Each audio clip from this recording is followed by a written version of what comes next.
तर महावंश ग्रंथामध्ये उल्लेख आहे, जेव्हा महादंबरक्षित बंतीला महाराष्ट्रात पाठवलं, पंढरपूरच्या क्षेत्रामध्ये पाठवलं, तर एकाच वेळी महादंबरक्षित बंतीनं महावंश ग्रंथामध्ये उल्लेख आहे, मी वाचलेले आहे, 75,000 लोकांना, महाराष्ट्रातल्या 75,000 लोकांना, या दक्षिणापथच्या या पंढरपूर परिसरातल्या 75,000 लोकांना बौद्ध धम्माची दीक्षा दिली।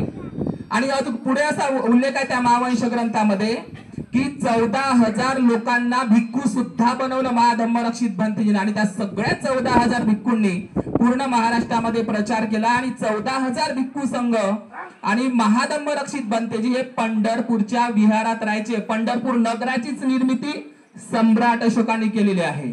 जिथं जिथं महाविहार आहे, स्तूप आहे, तिथे तिथं नगर उभे झालेले आहे। इतिहास खूप आहे की या भीमा नदीच्या काठावर 2च महाविहार आहे। पहिला विहार म्हणजे पंढरपूर आणि थोडी हे भीमा नदी पुढे जाते सन्नतीला, कर्नाटकला, तिथे एक महाविहार आहे सन्नती, तिथे तर पूर्व बुद्धाचे सुद्धा शिल्प सापडलेले आहे।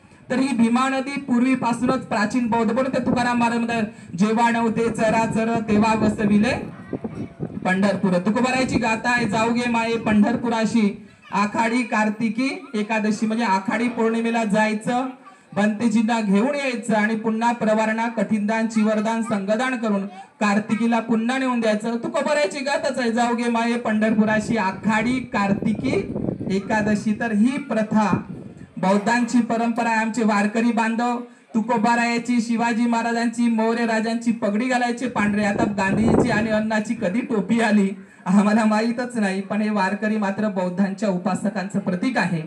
तर हा जागृतीचा अग्नी असाच तेवत ठेवा।